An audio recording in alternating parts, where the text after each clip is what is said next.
बड़ी खबर से शुरुआत कर रहे हैं इस बुलेटिन की। आम आदमी पार्टी को बड़ा झटका लगा है। दिल्ली सरकार में मंत्री राजकुमार आनंद ने इस्तीफा दिया। समाज कल्याण मंत्री राजकुमार आनंद ने अपने पद से इस्तीफा दिया है। राजकुमार आनंद ने आम आदमी पार्टी से भी इस्तीफा दिया। राजकुमार ने भ्रष्टाचार को लेकर आम आदमी पार्टी पर सवाल उठाए।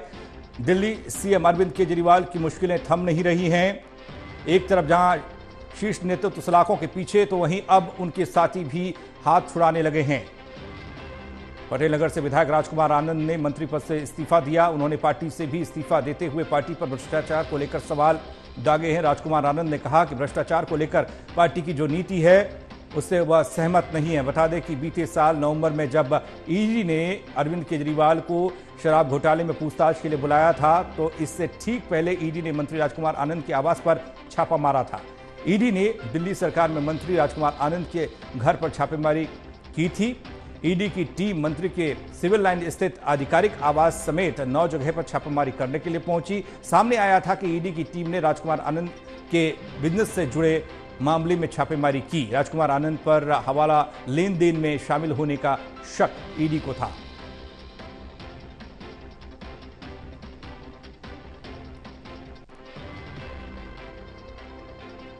नमस्कार, मैं राजकुमार आनंद। मैं दिल्ली सरकार में मंत्री हूं।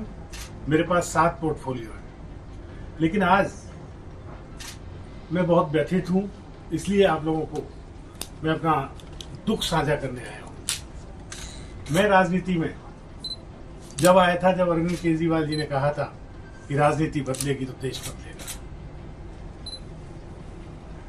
लेकिन आज बड़े अफसोस के साथ कहना पड़ रहा है कि राजनीति तो नहीं बदली, लेकिन राजनेता बदल गए।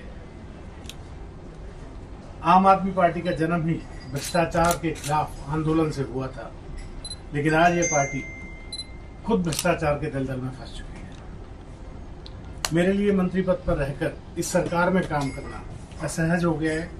मैं अब इस पार्टी, इस सरकार और अपने मंत्री पद से इस्तीफा दे रहा हूं, क्योंकि मैं इन भ्रष्ट आचरणों में अपना नाम नहीं जुड़वाना चाहता। मैं नहीं समझता कि हमारे पास शासन करने की कोई नैतिक ताकत बच गई है। बाबा साहेब डॉक्टर भीमराव अम्बेडकर ने पे बैक टू सोसाइटी का जीवन मंत्र दिया था। उसी की वजह से मैं एक व्यापारी होते हुए भी एनजीओज में आया, एमएलए बना, जनप्रतिनिधि बना, मंत्री बना के लोगों की सेवा होगी। लोग और मैं यहाँ आया था कि पे बैक टू सोसाइटी को सच्चे अर्थों में साकार कर सकूं। इसी उद्देश्य से मैं आम आदमी पार्टी और अरविंद केजरीवाल जी के साथ खड़ा हुआ, जो बाबा साहेब के आदर्शों पर चलने की बात करते हैं।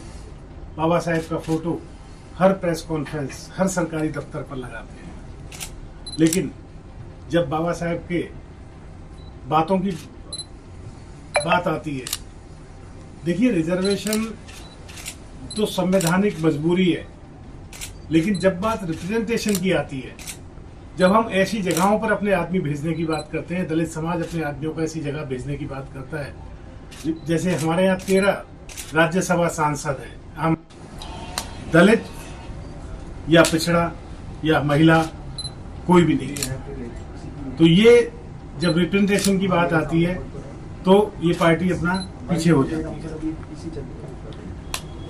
जैसे पिछले दिनों विधानसभा ने बहुत सारे फेलोज की भर्ती की, जिसमें लाखों रुपए सैलरी थी, हजारों नहीं लाखों रुपए सैलरी थी, 2-2 लाख रुपए सैलरी थी, और उसमें दलितों को कोई भी जगह नहीं दी गई, दलितों को बिल्कुल नहीं लिया गया उसमें।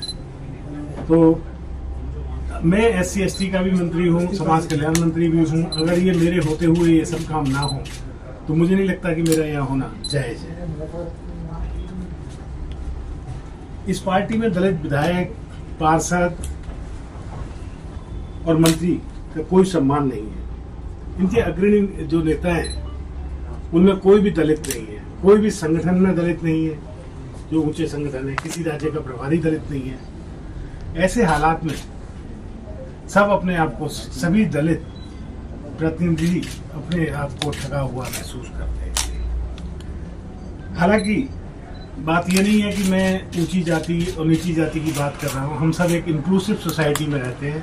हम सबका एक साझा सब कुछ होना चाहिए, लेकिन रिप्रेजेंटेशन की बात, प्रपोर्शन की बात करना कोई गलत बात नहीं है। तो इन सब चीज़ों के साथ मेरा इस पार्टी में रहना बहुत मुश्किल हो गया है। इसलिए मैं आप लोगों के माध्यम से ये सबको बताना चाहता हूँ कि मैं इस पार्टी और अपने मंत्री पद से इस्तीफा दे रहा हूँ।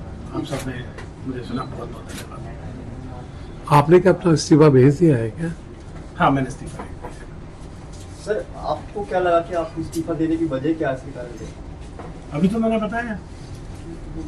लेकिन अचानक ऐसे समय पे क्यों दिया है, जब हम बिल्कुल लोकसभा चुनाव सर पर है? देखिए, ऐसे समय और वैसे समय की बात नहीं होती। आदमी घुट रहा होता है, घुटते घुटते एक दिन खड़ा हो जाता है।